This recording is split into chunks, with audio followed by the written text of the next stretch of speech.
Hello and welcome to the Career Success Podcast. I'm Jason Connolly.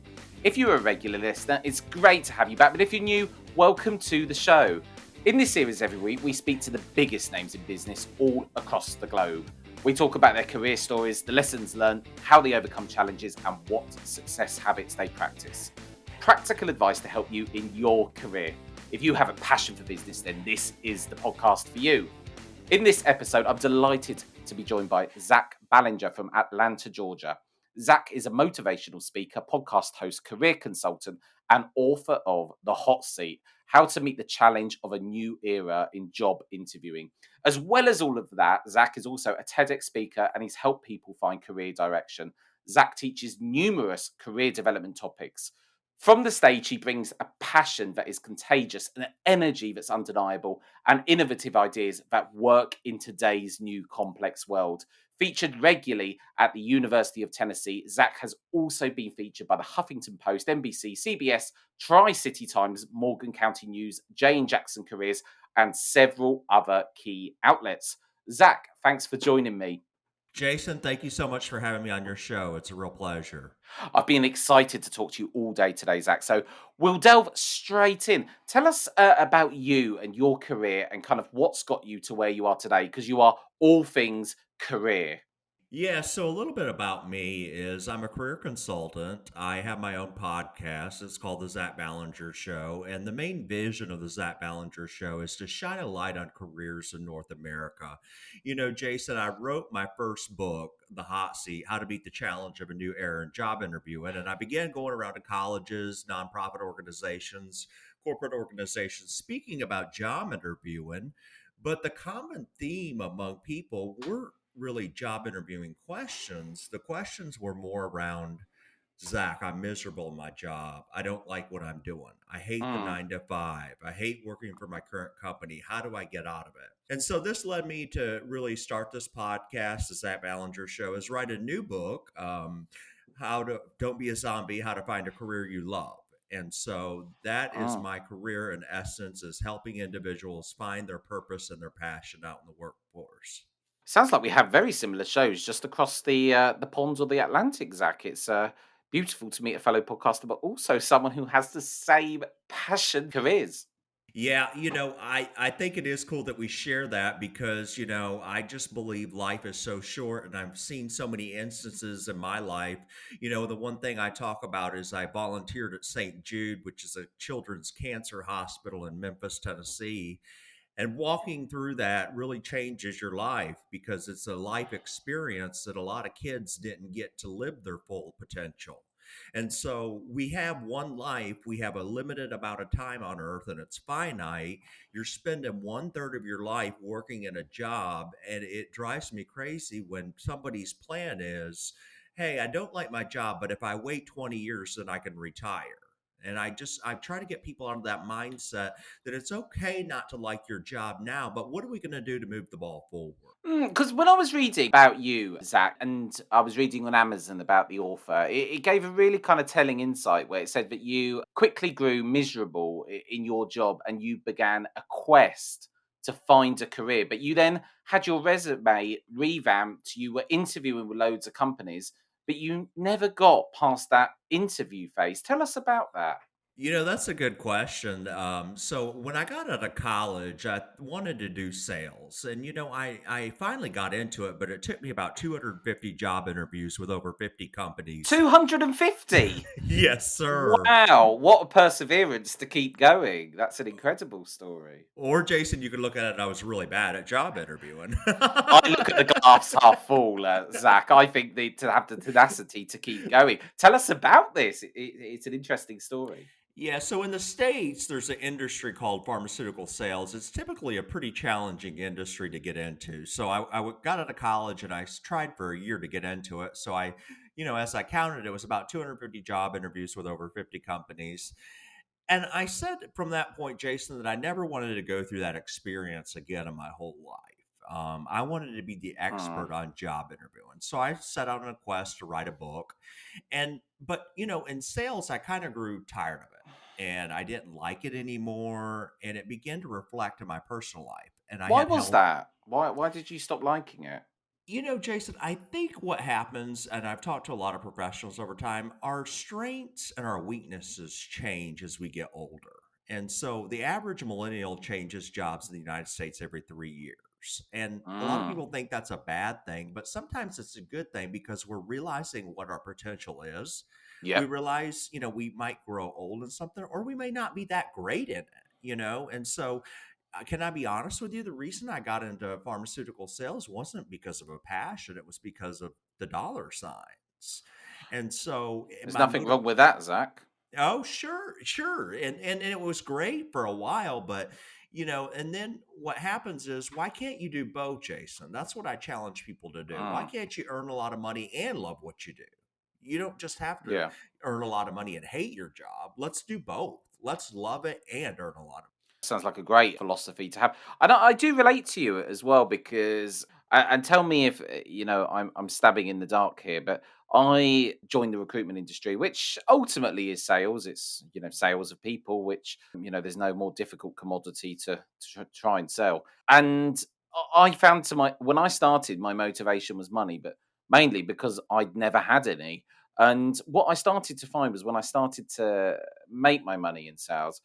I started to find that, actually what really mattered to me, now I'd got to that stage, was actually my success was very much defined by happiness and fulfillment and being treated in the right way and feeling like, I was valued and loads of these other values I just didn't feel that I had at the time. And it sounds like it did sound to me that you kind of referenced there are similar threads. Yeah, it wasn't enjoyable anymore. And then on top of that, I was diagnosed with Meniere's disease Mm. when I was 12 years old, and it actually began to get worse. And at one point, Jason, I woke up and I couldn't hear anything. I was hearing Oh, two wow. freight trains running down the side of my ears. Long story short, I went to many doctors, been on many pills, Mm. therapies. I'm actually half deaf right at this moment, but when I went to the doctor, basically he told me to go sign up on disability and that I wouldn't be able to work anymore. And couldn't accept that. So I went to many more doctors, got second and third opinions. And finally the last doctor said, Zach, how much stress do you have in your life?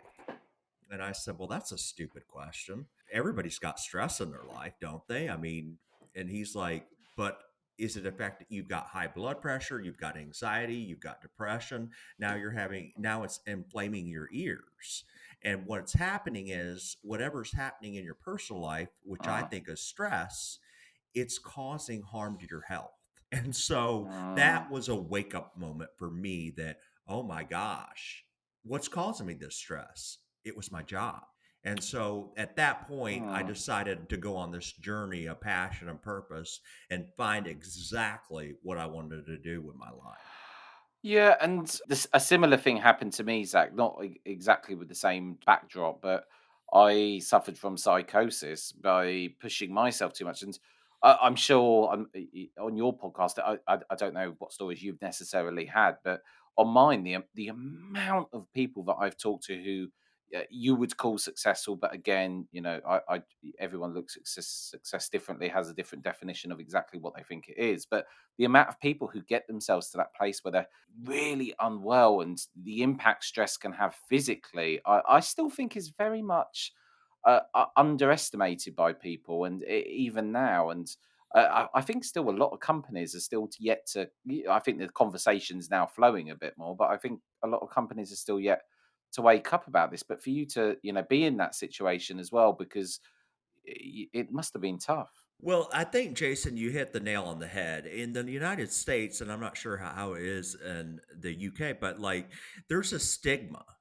As a male figure in the United Mm, States, you're supposed to be tough and rough, and you can't have depression or anxiety or fear or any of these issues going on. And so, I think we really have to change the way we look at mental health in our country because if we don't talk about it and me and you are not having this important conversation, people feel isolated. And they're like, well, I can't talk about that. I can't tell people I'm depressed or my gosh, that I'm nervous and I have panic attacks or whatever it might be. Right. And so you have to be tough mm, and that perception of what you have to be, we really need to shine a light more on, I believe, shining the light what we're talking about, that it's okay to admit you're having trouble. It's okay to say you're stressed. It's okay that you're going through that. Most people go through that, but let's just not stay in that mode for our whole life.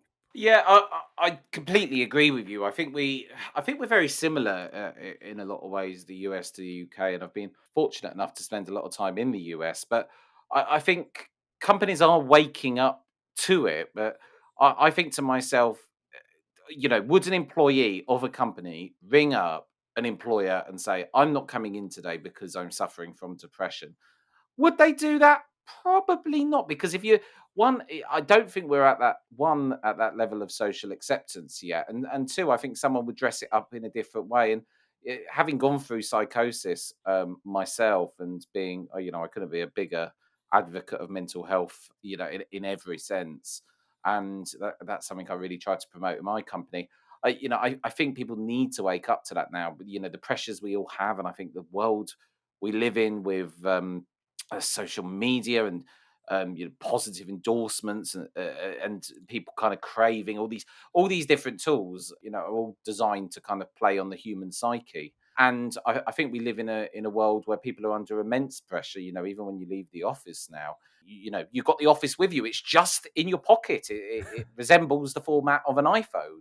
And I think, if anything, companies need to really wake up to this, because 20 years ago, I think yes, okay, the conversation was probably less in terms of social media, but I think depression is even more now. People, all the different things that go on. I'm not a big fan of social media unless it's LinkedIn, but I think this conversation has taken a really interesting turn, Zach. But I think it's relevant, and I think people need to talk about it more, and that's why I think it's really great that we're having this conversation. I 100% agree. The Facebook, Instagram life can be hard if you can't separate that from reality. In other words, I tell people this when I go lecture, is that Facebook people don't post their rough cars. They don't post an ugly house. They don't Mm. post, an unhappy child. You're going to They post don't. the You're right. best, the prettiest pictures you have, the best looking angles, the newest, fanciest cars. And if you get caught up in that mindset, it can have a toxic bleed over not only on your life, but also in your career world as well. It's also, I think people feel so much pressure, not just in their careers now, because I think that everyone is. We live in this society, which, yes, people are posting about the nice cars, the bags, and all these fancy things, and the holidays and whatever. Everyone, and I think there's a reason, especially in the UK, why more and more and more and more people are feeling that pressure to go to university rather than to go down vocational routes and trade routes, because people feel that pressure from a very. It might. This is just my mindset, yours might differ, but the way I kind of look at it is people are under so much pressure now to be successful and to look a certain way. We live in a very filtered society, and all of this stuff is absolutely fueling mental health problems. But where do I think companies need to wake up to it? But I think in some ways I almost think maybe some companies are ignorant to it because they don't want to increase their sickness by endorsing it, or maybe that's just a really cynical side of me. You hit on something, that the blue collar worker is really undervalued in America. And, I meet those kids. So when I lecture at high schools, a lot of times the parents want you to be a doctor or a lawyer or a dentist. And so I met these kids that have an enormous pressure on them from the home life. But when you drill down to it and you start working with them, they love working on a car. Well, cars can't run without somebody working on it the last time I remember. And so, maybe that person's passion in life is being a mechanic and fixing things. And so you're exactly right. We've kind of taken the pressure away from on these white collar jobs, and really taken our eye off the ball of what are people good at? What are their strengths? What are their abilities? Let's harvest those. Let's work on those strengths and abilities and take them into the marketplace to take them into a career that they actually enjoy doing. Yeah, and I totally agree. And I think this leads really beautifully on to The Hot Seat, your book. Now, you can't miss it. It's got a cover that's definitely going to grab attention. But it's all about how to meet the challenge of a new era in job interviewing. Tell us first of all about what is the new era of job interviewing. How do you perceive that that's changed, and when did the new era start, or is the new era coming, or is it constantly evolving? So tell us about the era of job interviewing. Where It's are a, gr- we at, Zach? Tell us. it's a great question. I wrote the book back in 2015, and it still applies to today, and it's still evolving. And Mm, let's look at job interviewing, how it's changed. Because of the pandemic, where are most people job interviewing now? Virtual.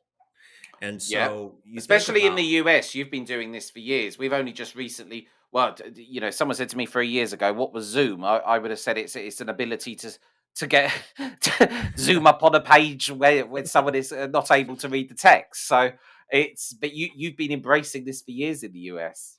well, we started to, in 2015, it was kind of still a newer thing, if you will, but but it's gradually taken over as a phone interview here in the United Mm, States. I mean, it's pretty much hey, you need to put your camera on, look your best. So that's one way we've changed things is how are you going to interact digitally? And another way the era of job interviews changed. In the old days, think about your grandma and grandpa. They would go to a factory, you'd fill out an yeah. application. What's your age? Can you drive? Okay, you're hired. Do you make this? You work here for 35 years. You retire with a pension. You go off sunsetting, fishing, hiking, and you live your dream. Not how it happens nowadays. So nowadays, there's competition. You talked about it a lot, the pressure of going to college. There's college degree. People graduate every year from different states, different cities, different counties in the United States. Mm. A lot more college degrees. Guess what? A lot more competition, a lot more people with experience. So now you've got, I can post one position and you've got 250 applicants, bam, at the click of a link. And so you've got this immense competition. And so, well, how are you going to get your resume to the top of the pile? And Well, that's that's where the you're first stage. This is kind of yeah. stage one. How do you stand out from the crowd? Yeah, that's where your network comes in. And so we talk about that in the hot seat is how to build your network. And before, a lot of people, the problem is they're not getting job interviews. And the reason they're not getting them, they're sitting home and applying for 15 jobs a day. And they've done this for a year and they think that's how you get a job. It's just not. In the United States, only 15% of jobs are filled. They apply online without a contact. 15%. That's So incredible. That statistic. Uh, that kind of is quite staggering. yeah, so so if we know 85% of them are from a network contact, then we have to be doing that. And so that's where you mentioned LinkedIn. It's a great vehicle to do that in. So, that's where the book applies to today. If somebody is trying to get at least a job interview or how to ace their job interview with a company. Yeah, it's and it's really interesting to hear your perspective because I would say that I am an expert, Zach, when it comes to all things recruitment, all things hiring, all things interviewing. I could talk to you about this for many hours. So, someone is because I've got my own beliefs and perceptions, but this isn't about me, Zach. This is about you. Someone is a young person. They've gone off. They've done this. How do they, in your mind, and obviously unpacking part of the book, how do you start to create this network? Because from a standing start, a lot of people are going to be thinking, well, how do I do this? How do I start meeting people? Yeah, and so that's why I wrote my new book during the pandemic, Don't Be a Zombie, How to Find a Career You Love, because I give you 25 action items to do today. And Wow. so what we do is we walk you through if you're a student, if you're a professional, if you're a Uh huh. millennial, even if you're retired. And we start building that. But let's say you ask specifically about a younger person, like maybe in high school or college. What do you Sure. do to build your network? Well, number one, look around you. Everyone's a potential network. So, for example, when I was trying to get into pharmaceutical sales, my mom's neighbor's son worked in pharmaceuticals. And so, guess what? I set up some time to talk to him about his career, learn more about the industry, found touch points. So, I didn't just have one call with Ben and say, okay, well, thanks for your help. See you in the next life. I said, "Hey, Ben, do you mind in 3 months that I follow back up with you? I may have some more questions about the process or your Mm, company." And I took an interest in his development. It wasn't just all about me, me, me, me. It was, "Hey Ben, what are you looking to do? What's some of your goals? What have you done?" And Jason, I was talking the other day to a college student. I was helping them for free, and he reached out to me. I gave him some of my time. We were talking about his job interview coming up and how to network. And at the end of it, he doesn't know me from Adam, remember? And he's a college student. He Yeah. says, "Now, is there anything I can do for you?"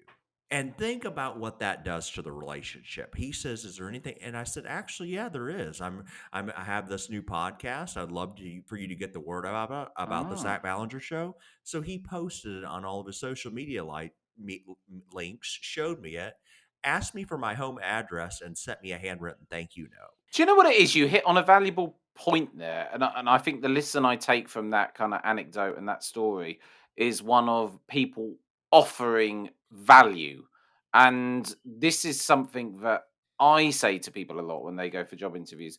It's about the value that people can add. It's to think in a value mindset. How, what can you do rather than just going to an interview and saying that you're going to be great for the job? What value can you add to the job? What value can you add to the company? And this young individual who made such a kind gesture to you, a lot of people don't think to do that. It doesn't always seem commonplace for people, or you might get someone who looks up to you and maybe thinks, well, maybe they can't offer anything. Everyone has a skill set or a talent or a value or something about them, and it's I think it's I think you make a really valid point there. Yeah, just by asking that question, Mm. Jason, is your pure intent. And so maybe I don't have anything for the student. Maybe I say, "Actually, you know what? I'm okay right now." But who knows? Things may change. What if I Ah. write another book? What if I have another show? What if I'm speaking in town? Whatever it may be. You're just at, like you said, companies don't hire you to just sit around to breathe air. They want you to bring, like what you said, value. So, what can you do for their organization to improve profit and the success of the organization? And so, Mm. if you do little things like that when you're networking, think how it stands out. Now, I've had Jason, some people reach out to me and said, "Hey, can you get me a job at IBM?" Now, I don't know this person from Adam. And sometimes that's what people equate networking to.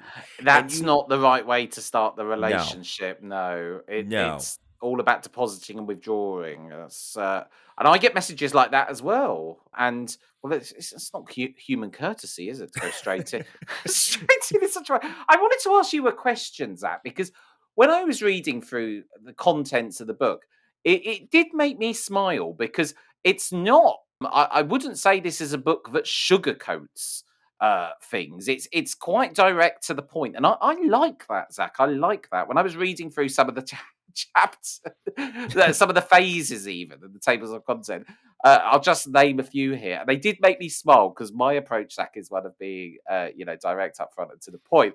But we've got one of the segments here, page 61. Take a chill pill. Bring proof, a bad reference. Prepare good questions, not stupid ones. Drunk pictures on Facebook. Now, I guess that's a segment that's been added in the last decade. That wouldn't have existed previously. But when I read it, it made me smile because I think you've kind of constructed this together in a way that I think it really gets the message across to people. But my kind of question to you, I guess, is two questions really. One is, how is this all from your own research, or is this all from your own experiences? And secondly, what made you kind of, when I read through the contents, as I said, it did make me smile, but how did you kind of come up with these different, very punchy and to the point segments?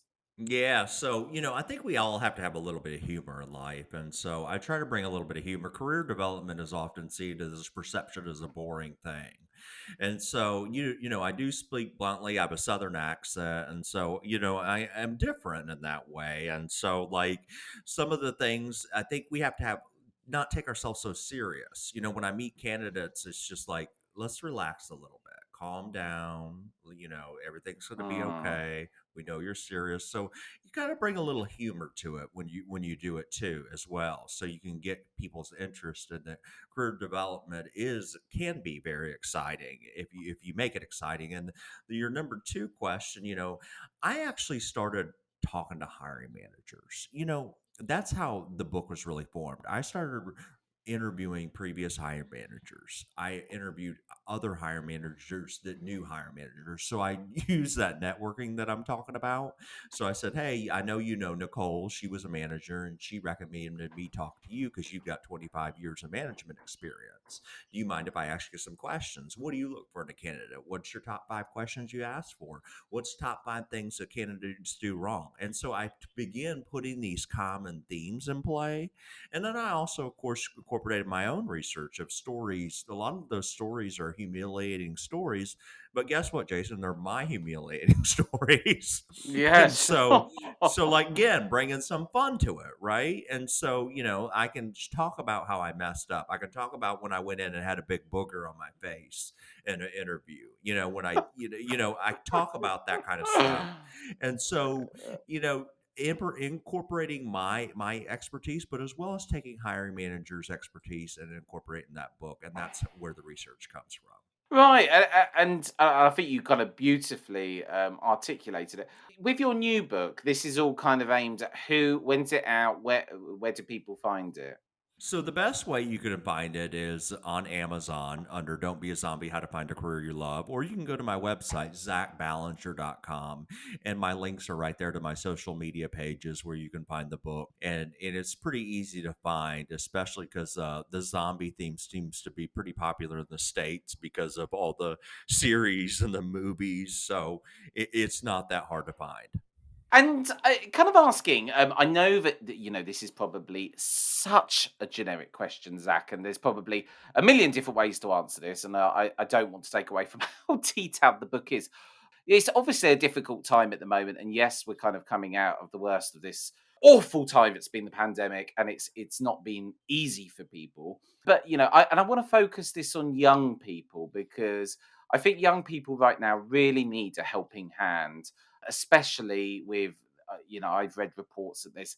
And I've seen it firsthand. There's not as many graduate opportunities out there, but kind of we've talked about network and we've kind of covered that off to some extent. But what other advice would you perhaps give to a young person today to ensure they are job market ready and they're able? Because obviously, graduate roles, I know, for instance, when someone applies for a graduate legal role, there could be hundreds, literally hundreds of applications.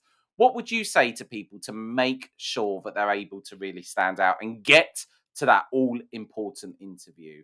Yeah, there's so many different things, but let's just focus in on young college students since we bring that up. So I'll give you a couple real quick. Number one, get into those career service centers on campus and engage them early as a freshman. If you're out there listening to this, I say that over and over, and I'm like a broken record with it. But the thing about it, Jason, those people are trained in career coaching and they know what they're doing. They resume write and think Mm, about it. If employers are coming to a college campus and they have job opportunities and they want to hire students, what building do they go to on campus? The Career Service Center. And indeed. so if college students start engaging in that process early, start finding an excuse to go there every 4 months, 5 months, start networking with them. Guess what that network's going to do? They're going to say, you know what, Jason's a really good guy. He's been working with me since he's been a freshman. We've updated his resume. He's really motivated. He's excited about engineering. And so I think he would be a great asset. I would recommend him first out of any other candidate, that you may see on campus. Bam. Right there's one way you can do it. Another way for Mm, students, get out in your community and start volunteering. Like you said before, Jason, we're starting to become out of the pandemic. What I found when I volunteer in my community in Atlanta, Georgia, there's a lot of need out there. People need help. We've been through a tough time. mm, And guess who is out there helping people generally? It's professionals, it's white collar people, it's blue mm. collar people. You start networking with those, you show your pure intent that you care about people, you care about nonprofit organizations. Guess what they're going to do in return? You can use that as a part of your networking. And so I've seen so many people propel their success just by going out in the community, helping it out where there's a need, networking with those professionals, and them hanging on to them to take them to the next opportunity, which is the job interview. And I think that's really good advice. I think it's about utilizing absolutely everything you've got around you. And I think your book, it's great. I think it really, really kind of covers off every single angle. And I wish you all the best. If people do want to find it, it's called The Hot Seat. It's on Amazon. It's even available on Prime. You could have it the next day in your palms, ready to help you for that all important job interview. But Zack, thank you so much for joining me on this show. And again, if people want to go to, where can they go to find out about you and connect with you? Yeah, go to Zack Ballinger, ZACK, Ballinger.com, and all my links, social media links are there. Come and hang out with me. We do a lot of posting, all free content. We would love to have you. Jason, this opportunity has been wonderful. I could literally Oh, talk about it for 8 hours because I'm so passionate about the subject. But I know we both have a finite time on earth, so we can't spend, oh. 50 hours talking about job. But Zach, I thank you could so spare. much. Oh, you're very welcome. I could spend an absolute long time talking to you too, especially when it's a topic we're both so passionate about. But that was Zack Ballinger from Atlanta, Georgia. I'm Jason Connolly. This is the Career Success Podcast. Until next time, goodbye.